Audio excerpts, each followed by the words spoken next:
Hi everyone! 여러분 안녕하세요. Again, welcome to my kitchen. Welcome to my YouTube channel. Today, magluluto po tayo ng radish. Munamul. Chararan! Ito po yung ating biniling radish. Ito po ang ating gagawin today. Hindi po kayo mahihirapan at napakadali lang po niyang lutuin. At napakasarap syempre. And importante, healthy food siya. So, let's go! Lutuin na natin ang ating munamul. So, ayan po ang ating munamul. Then, maglalagay tayo ng sesame seeds. So, ayan po. Nakita nyo naman kung gaano siya kasarap.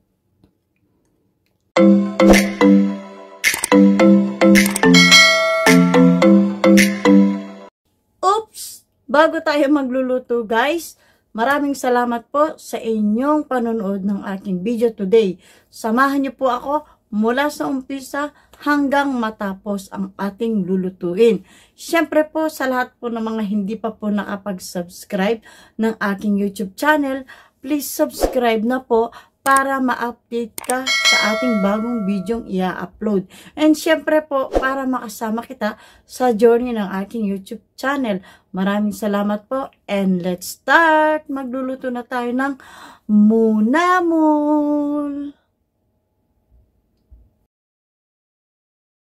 Ito po ang ating radish. Siyempre, babalatan po natin siya. Dilinisin muna natin siya. So, ayan po. Tatanggalin natin yung balat niya.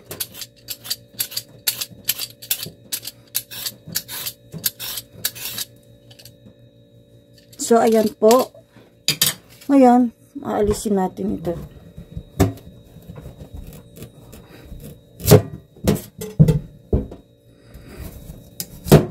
And then, babanlawan natin ang ating radish. Okay na po siya. So, ayan, malinis na po siya. So, hihiwain na natin siya. Slice na natin siya. Ayan, muntik pang mahulog. So, ito na po ang ating radish. So, syempre, hahatiin natin siya para hindi tayo mahirapan. Oh, yeah. So, ganito po ang ating gagawin. Slice muna natin siya. Okay. So, ganito po ang pagka-slice niya.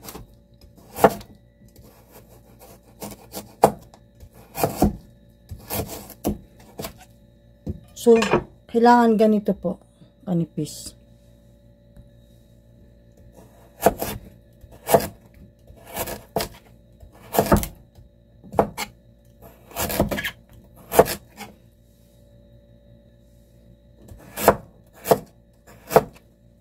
So, ayan.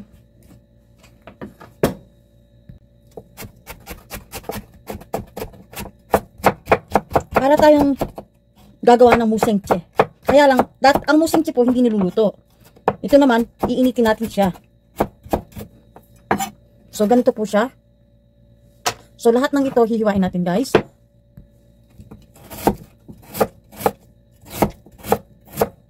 Ngayon, masarap pa ang radish. Kapag summer, medyo mapait na siya. So, ayan po, ganyan po siya.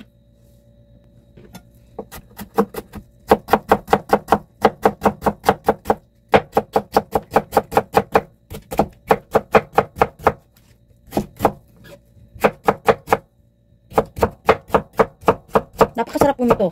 Kaya, kung may mabibili po kayong radish sa inyong market, dyan, kung saan man kayo, try nyo pong gawin ito. Hindi po kayo mahirapan dahil madali lang siyang lutuin. Kaya tingnan nyo guys ang aking gagawin para magawa ninyo sa inyong bahay. So ayan po, dahil natapos na siyang nahiwa, maglalagay naman tayo ng isang kutsarang garlic. Manul. Dahil 800 grams yung ating radish, syempre dagdagan natin yung ating garlic. Means garlic or manul. Next, maglalagay din tayo ng ito po siya, tulkirum. Iba yung sesame oil sa tulkirum. Mas mahal po ito tulkirum. Aray ko. Sandali lang po. Maglalagay ako ng 2 kutsara. Ito, ipaghahalu-haluin natin siya. And then guys, alam niyo po ba to? Hindi po tayo maglalagay nitong hipon na to. Yung sabaw lang niya. Sa halip na salt ang ilalagay natin, ito siya. So, maglalagay tayo ng mga 2 tablespoon. Hindi po masarap kasi kung matabang. Ayan. So, ngayon, paghahaluin natin siya. Pagkatapos, ilalagay natin dun sa ating gas range. So, kailangan lulutuin natin siya sa mahinang apoy. So, let's go. So, ayan guys, kailangan din natin yung green onion leaves. Pampaganda, pampasarap. Siyempre, yung color niya, kailangan yung green. Ilagay natin. So, ihahalo din natin ito sa ating munamul.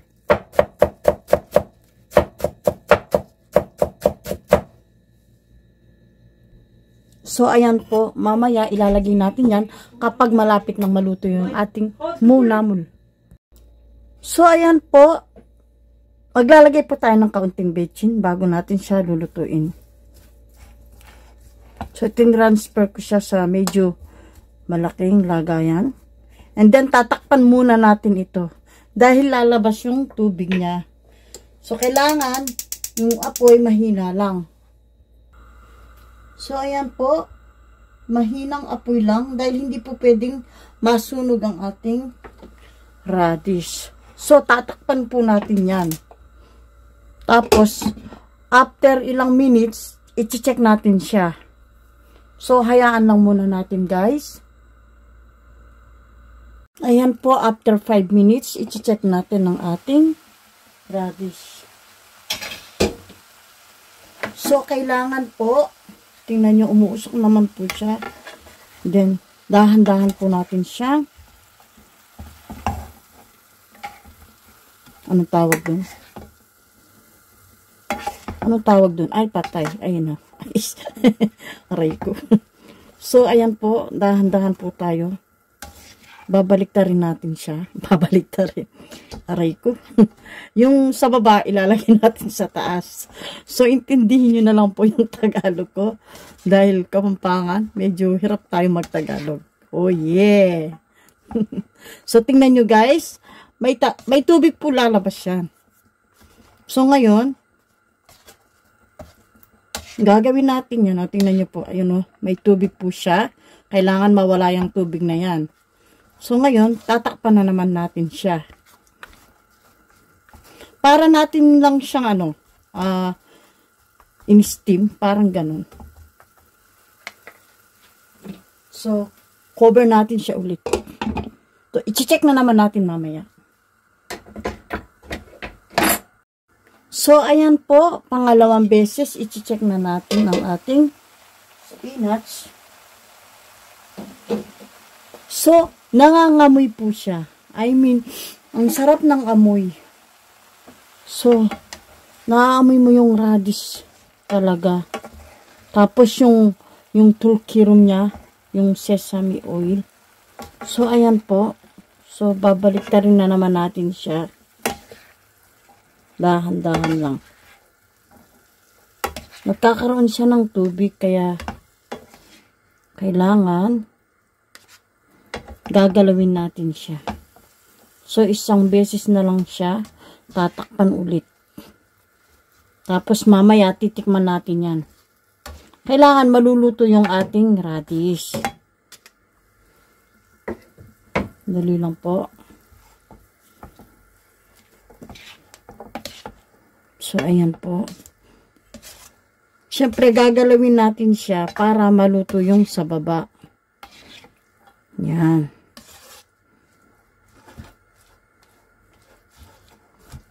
So, ayan po. Takpan na naman natin ng another 5 minutes.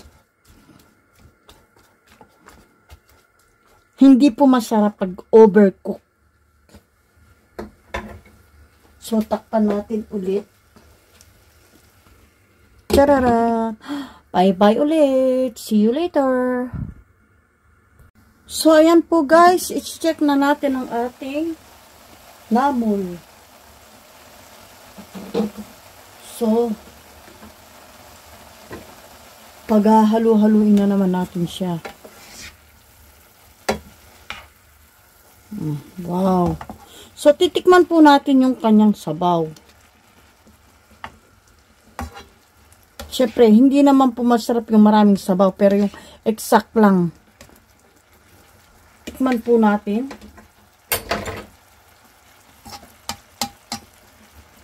Kapag matabang siya, maglalagay ulit tayo yung sabaw ng alamang.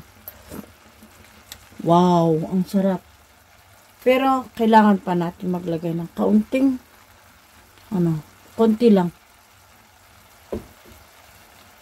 And then, maglalagay po tayo ng tulke karo. Ito po, tulke karo. Tulke karo, maglalagay tayo ng 2 tablespoon. So, ibubuhos natin lahat yan. Pampasarap po yan.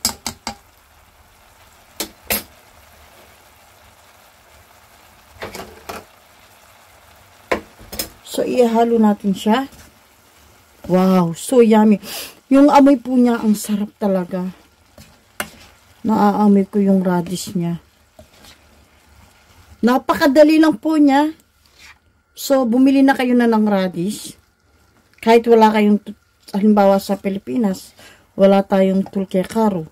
Yung sesame oil, may nabibili naman. O, sesame seed. O, diba?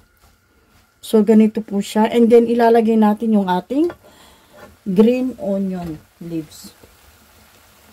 Chararan! Marami po ang ating nilagay. Chararan! Masarap po siya. So, ayan. Ganyan lang po kasimple, guys. Hindi po kayo mahihirapan sa pagluluto ng ating munamul. Munamul ang tawag dito. Mu means radish. Okay? Chararan! So, ayan po. Pwede na nating iserve ang ating munamul. Wow! Tingnan nyo po. Kanina may sabaw siya. Ngayon, dahil nilagyan natin ng tulke karo, ayan. Para naging pukada na siya. So, ayan. Tapos na po ang ating munamul. Thank you po. After natin siyang maluto, pwede tayo maglagay kaunti ng tulke kirom. Ayan. For the last, dagdagan natin siya para mas masarap. Then, hahaluin natin siya. So, ayan po. Ang sarap ng amoy. Sa amoy pa lang, talagang masarap na. Masarap yung tulke karo at saka yung tulke kirom. So, ayan po. Ngayon, ilalagay na natin sa ating lagayan. So, ayan po. Ilalagay na natin yung ating radish dito.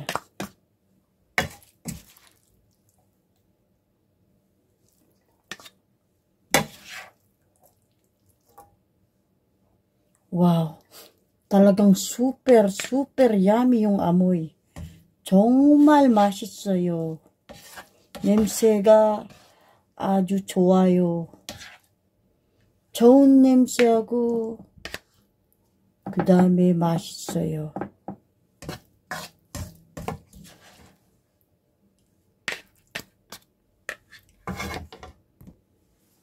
차라란! 문나물 done. Oh yeah. Then, syempre, hindi nawawala yung ating sesame seeds. Maglalagay tayo sa taas para gumanda ang ating munamul. So, ayan po. Ayan ang itsura ng ating munamul. Maglalagay tayo sa plate para makita nyo mas masarap siya.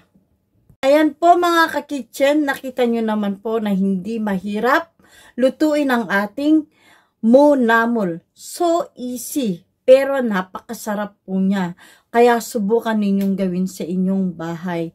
Sana po may natutunan kayo at nag-enjoy kayo sa panunood ng ating video today. So ngayon, ito po ang ating monamol. Ito po yung result ng ating niluto. Sana nagustuhan nyo po. Napakadali lang niyang lutuin at napakasarap. Yung amoy po niya talaga napakasarap dahil dun sa tulke kirum at saka yung tulke karo. Ayun, yung powder. So, thank you guys. Sana po abangan ninyo yung next video na ating i-upload. God bless you all. Thank you. Monamol.